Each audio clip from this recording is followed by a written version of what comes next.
โตเกียว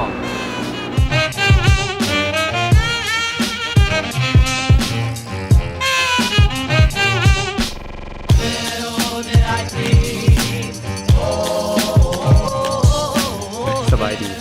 เจอกับ2คนเฮาอีกแล้วที่เฮ็ดคลิปไปวิวบ่เคยขึ้นหน่อยจักเทื่อ แต่ก็ยังได้เฮ็ดเกมมื้อนี้เฮาอยู่มหาลัยโตเกียวเนาะภาษาลาวก็มหาลัยโตเกียวภาษาอังกฤษก็ University of Tokyo ภาษาญี่ปุ่นแม่นโตเกียวได้คันว่าสั้นๆกันโทได้โทไดส่วนหลายคนญี่ปุ่นจะฮู้ในโทไดเขา แม่นคันภาษาลาวคันสิเอิ้นสั้นๆกันโตได้ ก็มหาลัยนี่เป็นมหาลัยเอิ้นว่าเป็นอันดับ1เนาะอันดับ1ของญี่ปุ่นเพราะว่าใครเว้าไปนี่ก็ฮู้จักเลยมหาลัยนี่มหาลัยที่มีชื่อเสียงโด่งดังแล้วก็สร้างคนสร้างมึงก็ดำอยู่แล้ว เพราะว่าเป็นมหาลัยที่แบบไผอยากเฮ็ดเวียกนำรัฐบ่หรือว่าเฮ็ดเวียกนำบริษัทใหญ่ๆสินะถ้าจบจากนี้แล้วมีเปอร์เซ็นต์เขาอยากได้ง่ายถ้าเทียบกับมหาลัยอื่นแต่ว่าคู่แข่งของมหาลัยนี่เนาะก็เคียวไดหรือว่าเกียวโตไดกากุอยู่เกียวโตเนาะอันนั้นก็อันดับ2แต่ที่จริงมันก็1 2สลับกันไปสลับกันมาเลยตามอันดับโลกนะแต่คู่แข่งทางนั้นก็เคียวไดก็นักศึกษาอยู่2มหาลัยนี่จะแบบสไตล์ต่างๆกันหน่อยนึงยวนโทได้จะเป็นประมาณเด็กเนิร์ดหลายนะแต่ว่ายวนเคียวได้จะเป็นพวกอาร์ตสายอาร์ตอย่างหลายกว่าประมาณนี้แหละแล้วแต่ว่าที่จริงถ้านับ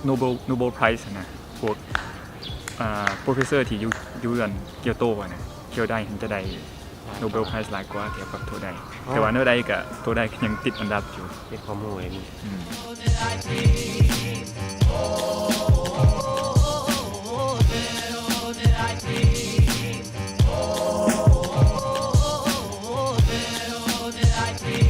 โอเควันนี้เรามาเว้าเรื่องกัน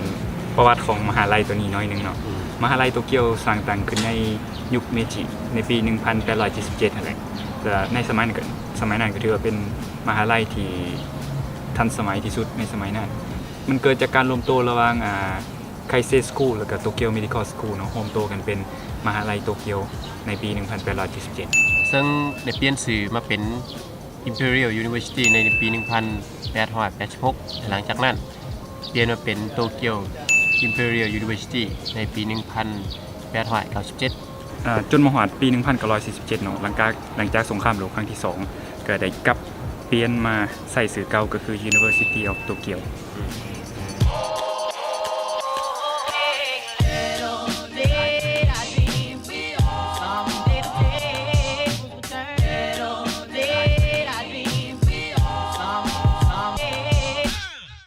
คือตอนนี้เราอยู่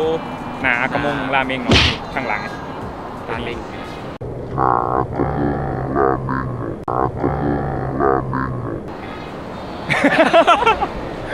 อากามงอะไรอากามงมหาวิทยาลัยโตเกียวซึ่งประตูตัวนี้หันแม่นสัญลักษณ์ของมันโตเกียวมหาลัยโตเกียวแหละสัญลักษณ์ที่ว่ามีชื่อเสียงประตูนี้เนาะสร้างขึ้นในปี 1827ในยุคเอโดะเพื่อเป็นการเฉลิมฉลองให้การแต่งงานของโชกุนชื่อว่าทุกุกาวะสมัยนั้นแหละสมัยเอโดะล่ะตัวนี้ก็สุดท้ายกลายมาเป็นสัญลักษณ์ของมหาลัยโตเกียวเลยทุกคนฮู้เนาะอันว่ามาบริเวณนี้จะฮู้เกี่ยวกับว่าปวดแขนแม่นแล้วอันนี้เป็นสัญลักษณ์ของมหาลัยโตเกียวผู้ใดอยากลองมาเรียนก็ต้องได้ผ่านประตูนี้แหละจริงต้องผ่านเสร็จ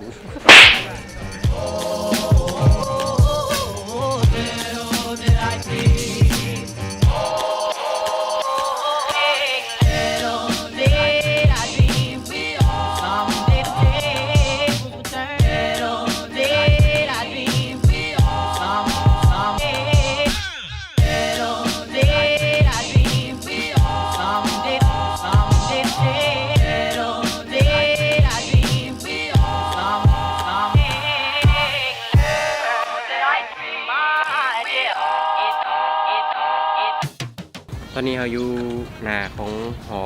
ยาสึดะเนี่ยข้างหลังนี่มันบอกตัวนี้มันบอกตัวนี้มันหอยาสึดะซึ่งเป็นหอหนึ่งที่อยู่ในจุดกลางของมหาลัยนี่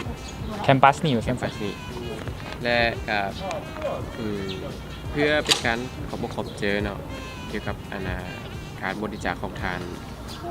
เซนจิโดะยาสุดะเลยสร้างหอนี่ขึ้นมาแล้วก็สร้างสำเร็จในปี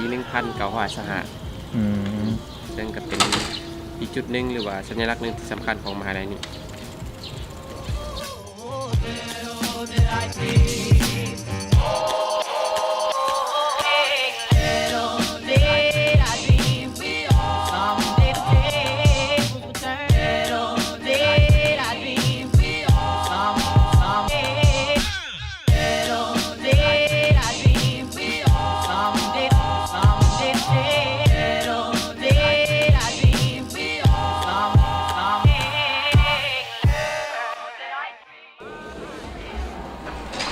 วันนี้กินข้าวเนาะไปลองเมนูห้องมันนี่แมนเป็นบัวอากาศอะไรอากระมงราเมงแปลว่าประตูสีแดงราเมงประตูสีแดงเดี๋ยวเอาอาหารเบิ้งไก่เห็นบ่ชิมดูหาม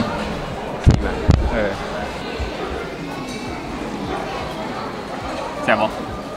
โอเคอยู่อันนี้เป็นเมนูประจำมันบ่เมนูประจำของมันข้าพเจ้าเองอุ้ยดึงมาบวงแข็งซุปโอ้ไรยันออกดังบ่อยู่ญี่ปุ่นจะเหมือนพวกเวลากินราเมงจะเป็นซุปดังจะได้เสียบหลายมีนั่นเด้มีเรียนสอนซุปซุปเป็น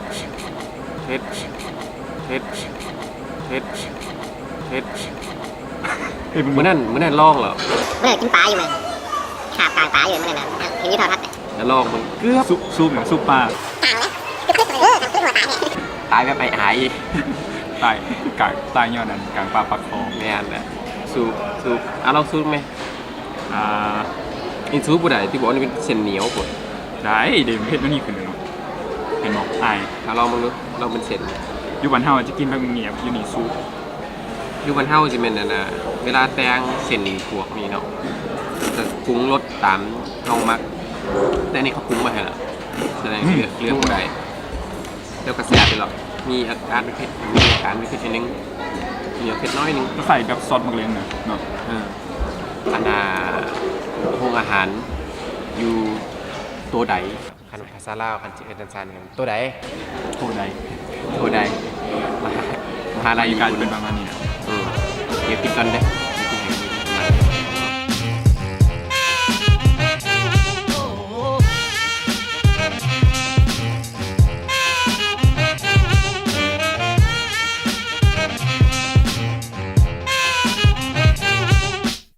อยู่ในมหาลัยนี่นะมัน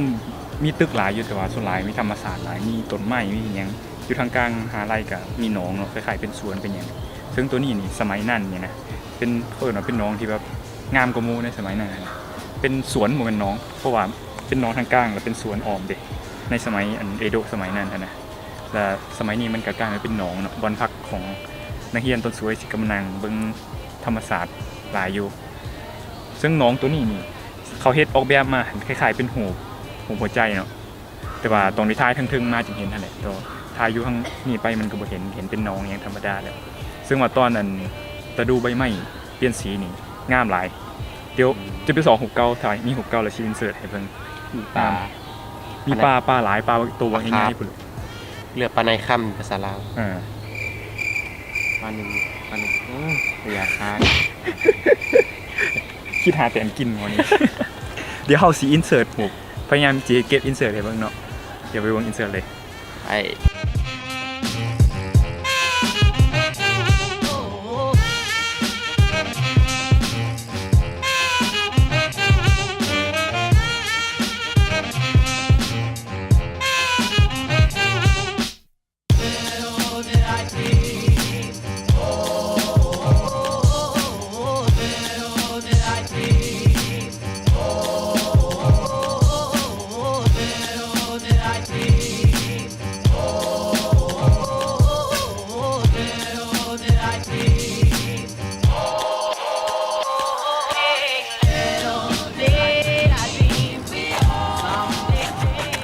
เคเนาะวันนี้เฮาสิมาพามาเบิ่งตัวฮัจิโกะเนาะเป็นอนุสาวรีย์ฮัจิโกะตอนที่3.1บอกรู้สึกว่าที่เฮาพาไปเที่ยวโตเกียวด้วยเงิน1,000 เยนหั่นน่ะตัวนั้นอยู่ชิบุยะกับอันนั้นก็เป็นอนุสาวรีย์ของฮัจิโกะคือกันแต่ตัวนั้นไม่มีแต่ฮัจิโกะเนาะมีแต่หมาแต่ตัวนี้ทั้งหลังเฮานี่มันมีทั้งหมาแล้วก็มีเจ้านายพร้อมมันเจ้าของผู้นี้แหละที่ว่าในเรื่องก็ในหนังฮัจิโกะหั่นมันก็เว้าดีว่าหมาตัวนี้หั่นน่ะไปถ่าเจ้านายทุกมื้ออยู่สถานีชิบุยะเนาะแล้วอยู่เพิ่นก็สร้างอนุสาวรีย์ไว้ให้อยู่ชิบุยะหั่นแต่บ่แน่ใจว่าปีใดน่าจะ 2-3 ปีก่อนเลยแหละเพิ่นก็เลยมาตั้งอนุสาวรีย์ที่ว่าเฮ็ดให้ฮาจิโกะแล้วกับเจ้านายหั่นได้เจอกันซึ่งเจ้านายของฮาจิโกะนี่นะก็แม่นอาจารย์สอนโทไดเนาะอาจารย์สอนเกี่ยวกับคณะพวกเกษตรศาสตร์พวกนี้ซึ่งสมัยนั้นหั่นแม่นพวกเกษตรศาสตร์นี่มันตั้งอยู่ไกลกับชิบุย่าหั่นแต่เดี๋ยวนี้หั่นมาเปลี่ยนมาอยู่บ่นี้ก็เลยเพิ่นมาตั้งอนุสาวรีย์นี่อยู่นี่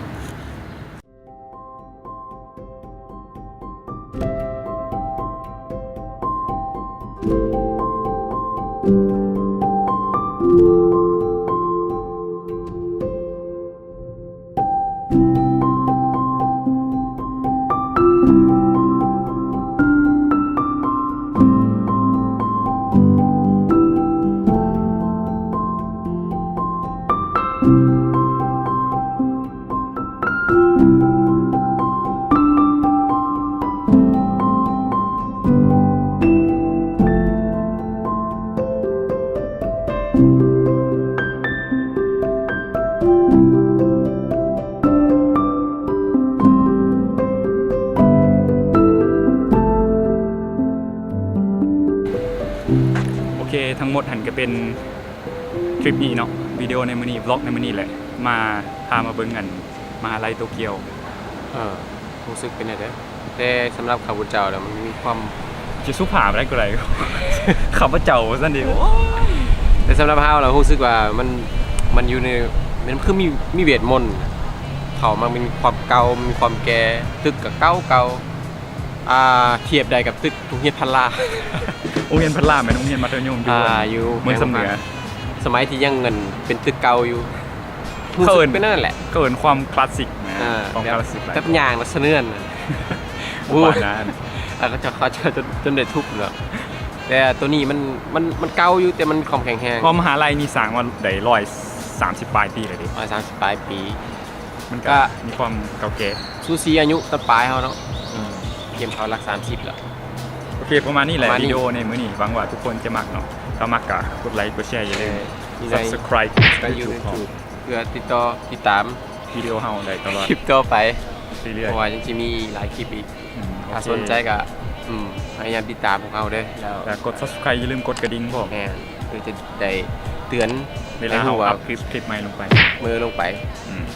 สำหรับมื้อนี้ก็เท่านี้แหละแล้วเจอกันในคลิปต่อไปบ๊ายบายเบิ่งอ่านหนังสือลาวลันซามื้อนี้จัดเต็มลาวลันซาบ๊ายบาย